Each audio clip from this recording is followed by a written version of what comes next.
Rasulullah, dalam mengenangmu kami susuri lembaran sirahmu, pahit getir perjuanganmu membawa cahaya kebenaran.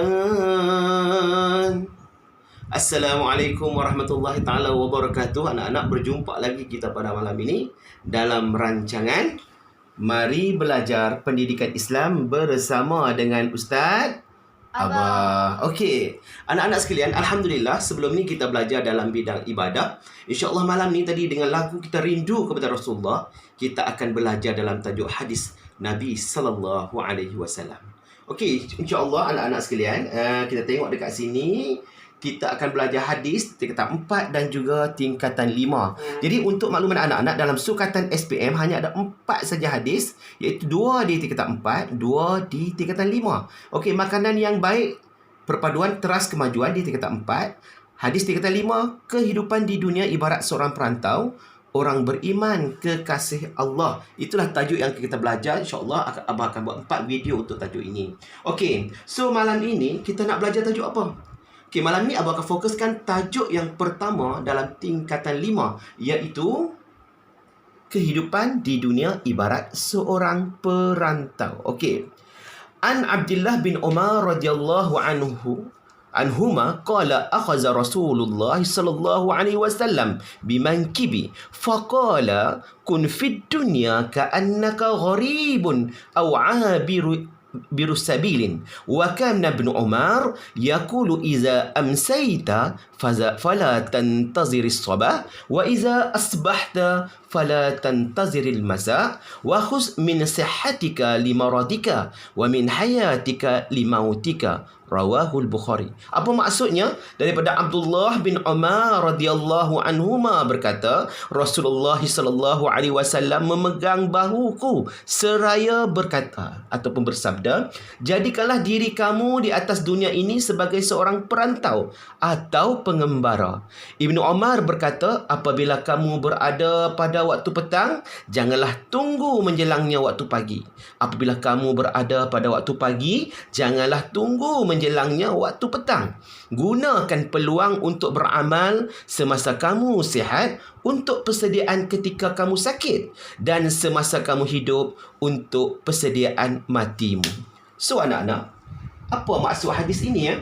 Apa maksud hadis yang cerita dekat kita pada malam ini? Makna dia fokus tentang apa? Sudah pastilah kita akan tengok kepada intipati ataupun intisari hadis tersebut. Okey, kita rujuk dekat sini. Rasulullah sallallahu alaihi wasallam mendidik kita supaya menganggap dunia ini sebagai tempat persinggahan untuk menuju ke alam akhirat.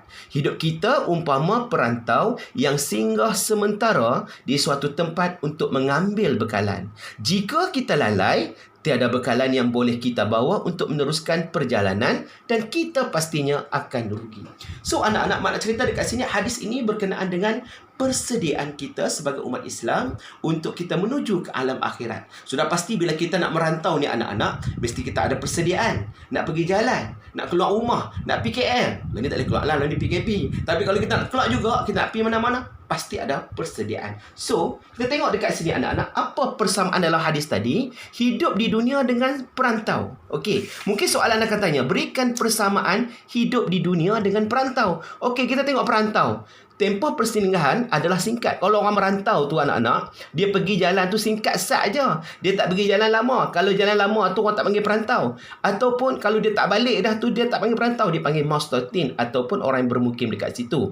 Okey. Kemudian tempoh hidup, kalau tengok di dunia pula, tempoh hidup di dunia adalah singkat dalam perjalanan yang jauh menuju ke akhirat. Maknanya sama. Yang kedua, orang yang tidak menyediakan bekalan akan kelaparan dalam perjalanan. Okey? Sama juga orang yang tidak pergi ke akhirat, tidak melakukan amal soleh, mereka akan rugi di akhirat nanti. Okey. Kemudian, matlamat utama kita di dunia ini adalah sampai ke destinasi. Kalau kita merantau, kalau kita nak pergi KL, mestilah kita nak merantau pergi KL, nak sampai ke KL. Okey. Dan matlamat kita pula di dunia ini adalah untuk pergi ke syurga Allah Subhanahu wa taala di akhirat nanti. Itulah persamaan, maknanya kita mengembara di dunia ini sama juga kita mengembara kita pergi ke tempat lain. Mesti ada tujuan, mesti ada sebab dan mesti ada cabarannya. Betul tak anak-anak? Okey, so kita tengok dekat sini.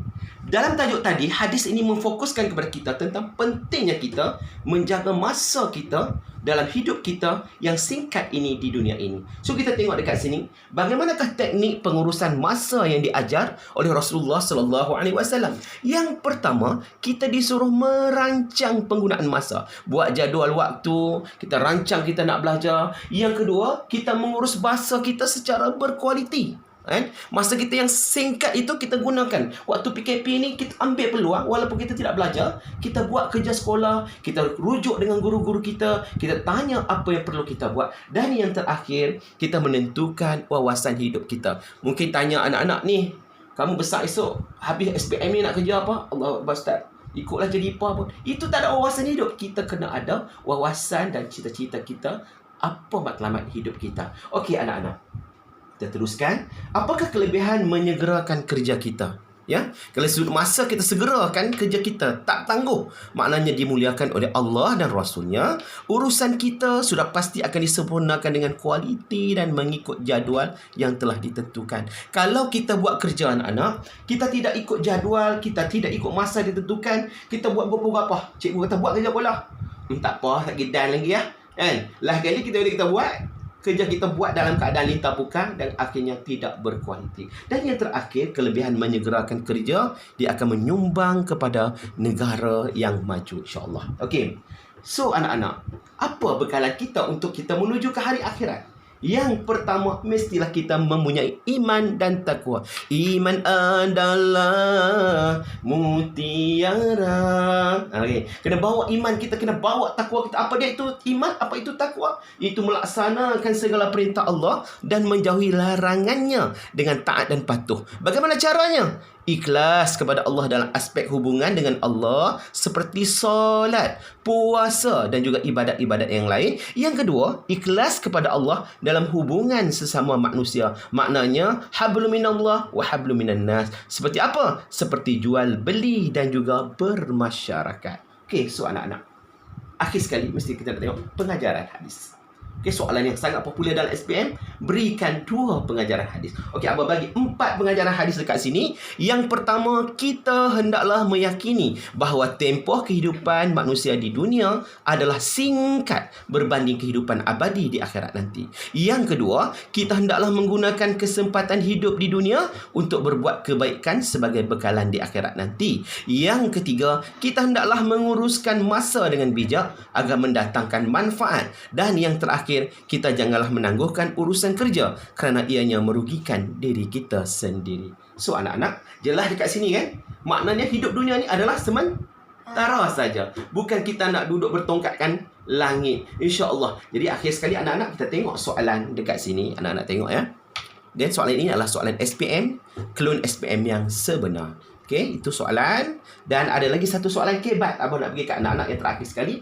Ini anak-anak try ya. Buat soalan kebat jika kamu gagal merancang, kamu merancang untuk gagal. Bagaimanakah anda mengaplikasikan ungkapan di atas untuk mencapai kecemerlangan dalam pembelajaran? Huraikan. Okey anak-anak, abang rasa cukuplah untuk malam ini insya-Allah sebagai panduan untuk anak-anak untuk belajar kehidupan di dunia ibarat seorang peranita. Bye bye. Assalamualaikum.